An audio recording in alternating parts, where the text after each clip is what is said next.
Jadi ada yang bilang karena ada jeda sekian, terus tapi saya cuma deg-degan aja. Tapi napasnya tuh cuma satu. Nggak bisa napas balik. Jadi kan sebenarnya banyak yang kayak menjadi perdebatan lah ya gitu. Kalau misalkan ijab kabul tuh nggak boleh ada jeda gitu, tapi ada perdebatan juga. Jeda itu apa sih? Gitu. Jeda dia makan dulu, minum dulu kah? Atau misalkan jeda dia diam terus tiba-tiba ngeblanknya sampai bengong, bingung mau ngomong apa? Bengong itu kan juga ada perdebatan. Tapi dan udah banyak banget diklarifikasi juga sama pemuka-pemuka agama yang aku rasa mereka kompeten lah di bidangnya dan menjawab bahwa itu adalah jeda yang sangat normal, jeda yang sangat diwajarkan untuk orang yang melakukan ijab kabul yang orang tegang, orang apa, toh cuma sepersekian second lah ya, ibaratnya cuma 3 detik gitu. Tapi memang dihitung loh detiknya loh, kadang-kadang. Tapi memang muka aku kenceng banget. Kelihatan. Tapi emang deg-degan banget. And ini kan sama kakak yang Luna juga yang terus ada. Aku tau gak pas kamu sempet kayak diem bentar gitu, wah aduh ini ngulang deh nih gitu. Tapi ternyata bentarnya tuh menurut aku sangat-sangat sebentar sih kayak ya, seperdetik gitu dan oke, dia lancar. Terus pas bisa nggak ya gitu, karena saksi bilang si A bilang itu pas itu rasanya kayak jatuh tuh gitu. Oke gitu. Dia seneng. Yes. Bentuk rapi ya. Iya. Jadi memang ya pasti nervous sekali, nervous banget dan ya.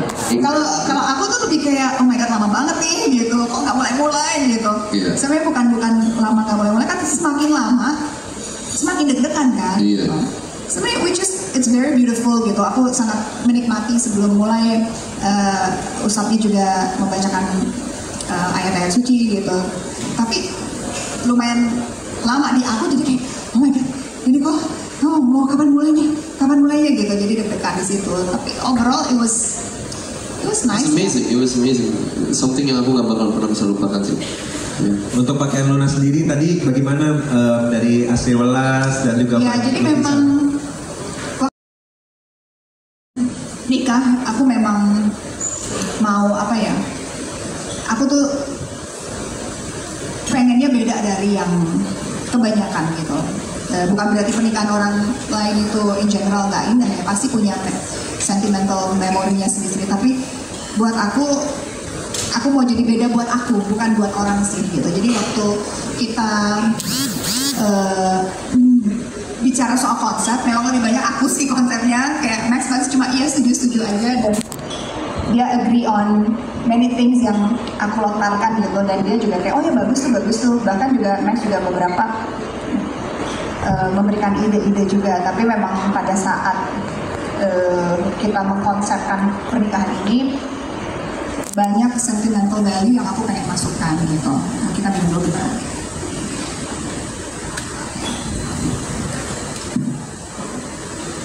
Tapi dress itu amazing sih. Aku aja kaget pas lihatnya sih. Oh iya, dari lukisan yang ada di rumah kamu. Benar. Jadi commemorate memory apa? Ya, jadi memang waktu kita mengkonsepkan itu, jujur dress itu nggak ada di benaknya, nggak ada di pikiran itu. Jadi yang ada adalah di dress aku yang putih. Kebetulan desainer kita namanya Yefta Gunawan nanya, aku pengen ada sesuatu sentimental value buat kamu bilang gitu. Jadi nanti di dalam dress putih itu kalau diangkat itu printnya lukisan atau belum bilang lukisan, apa yang menurut kamu punya value yang kamu pengen taruh yang melekat di kamu. Terus aku bilang bapakku pelukis, itu bagus gitu. Bapakku pelukis dan bapakku udah meninggal, udah gak ada. So gimana caranya dia ada di kami lah gitu hari itu. Dia bilang nanti aku akan print di dress putih yang hari kedua itu. Nanti kalau kamu buka itu akan ada lukisan bapak kamu. Terus oh my god that's so beautiful gitu. Iya.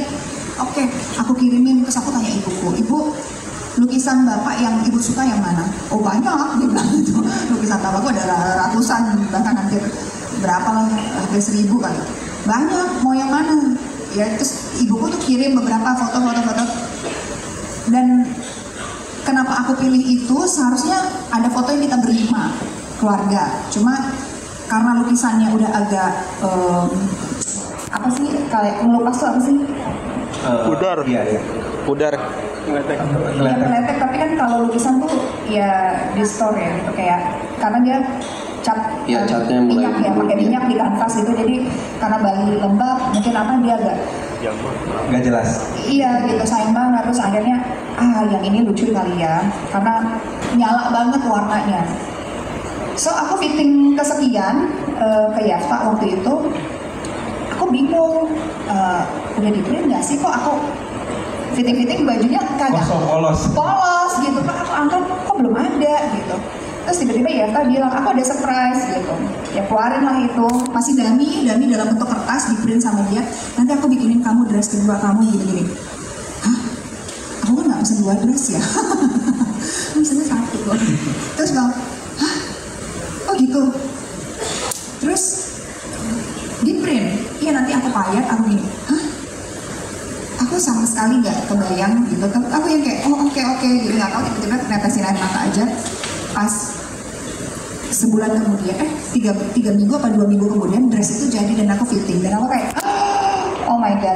Dan aku nggak cerita ke kamu ya, aku sengaja nggak cerita ke Max, aku nggak cerita ke ibuku, aku mau itu jadi surprise buat ibuku dan juga Max gitu. Makanya bolak-balik ganti baju itu sebenarnya di luar kemauan, karena sebenarnya cuma dress yang pertama putih sama copot lengan aja, sama baju after party udah. Tapi karena dress itu jadinya bolak-balik ganti baju, jadi ya udahlah, udah dibikinin sama desainer sama Yafta, and then it's a good surprise gitu. Surprise-nya jadi sangat-sangat menyenangkan, dan karena itu aku juga bilang sama dekor aku Tiros gitu, kayak Sally gitu, Sally aku cerita soal dress itu, tapi please jangan ceritain ke Max, jangan ceritain ke keluarga aku mau kasih surprise ini gitu. Terus oh my god, dia bilang ya udah nanti dekornya kita taruh sentimental value juga di situ. Jadi nanti aku akan buat satu sudut yang ada lukisan-lukisan bapak saya, jadi dipajang itu, jadi sedikit ada memorial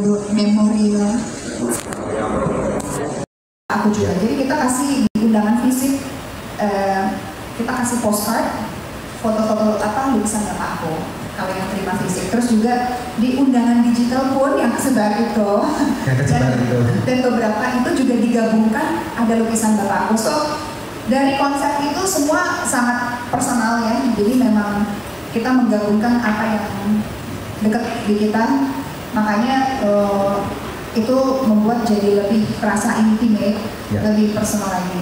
Justru Mbak Asri itu masuk 2 minggu sebelum akad. Jadi Mbak Asri itu kan kita undang, dia nanya, Nun, kamu senang pakai baju siapa? Ya Mbak Asri aku udah bikin pakai ya itulah baju apa namanya, bukan yang pink itu apa sih, jemputan. Bulan jemputannya udah ada, aku udah gitu kebaya. Aku tuh mau ngasih kamu dari semesta kan, dan menurut aku itu juga very personal ya, karena dia punya dari semesta itu ditulis tangan pakai material recycle dari kain-kain sisa. Terus aku kan memang suka dengan konsep itu, recycle dengan everything about nature, terus juga warnanya warna alam. Oke, aku bikinin, tapi aku masih tanggal 7 sebelum akad aku ada melukat pagi. Kebetulan hotel di tempat kita akad itu di bawah tuh ada 2 mata air sumber aksi yang dipercaya sama orang sekitar adalah Mertirte katanya. Itu buat tempat mereka Mertirte tuh kalau orang Bali itu buat mereka sembahyang, dan mereka percaya air mata air itu suci gitu. Jadi banyak yang melukat, ada yang tahu melukat ya. Jadi mandi menyucikan itu, dan itu memang ketemu dua ini sungai gitu, 2 mata sungai gitu. Jadi memang it's a holy water lah gitu. Terus aku bilang kita memang mau ada melukat di situ gitu. Aku bikinin apa yang kamu pengen ada di kainnya, selain ada lambang-lambang dari kayak batik yang tradisional yang melambangkan ini itu ya. Aku ada lukisan bapakku, dan aku mau ada mukanya mamanya Maxi di situ. Kamu juga nggak tahu ya? Oh iya. Tapi yang kamu nggak tahu kan apa yang kirim ke Mbak Asri kan, fotonya. Foto yang putih. Iya. Terus aku kirim lukisan bapakku, aku kirim foto dia sama mamanya, dan kita belum lihat sama sekali. Dan Basri tuh sebenarnya lagi syuting, dia kabur dari syutingnya datang di acara akad, habis akad dia cabut dan melukai itu. Makanya kita pakai kain itu. So bermula semuanya dari personal gitu, sangat-sangat yang di customize untuk kita. Jadi itu yang membuat jadi terasa lebih intim, lebih sakral, lebih apa ya, kita nggak merasa ini artificial gitu yang kita lakuin hanya for the sake of marriage gitu. Itu yang aku pikirin sih. Jadi memang segala sesuatunya itu dipikirin dan datang dari hati aku pengen begini gitu, dan hasilnya ya seperti yang teman-teman lihat. Iya, itu semuanya dari hasil dari hatinya Luna, dan juga akhirnya semuanya bisa lihat sendiri, hasilnya luar biasa. Boleh tepuk tangan sekali lagi buat Luna MSU. Kita juga punya pertanyaan dari netizen.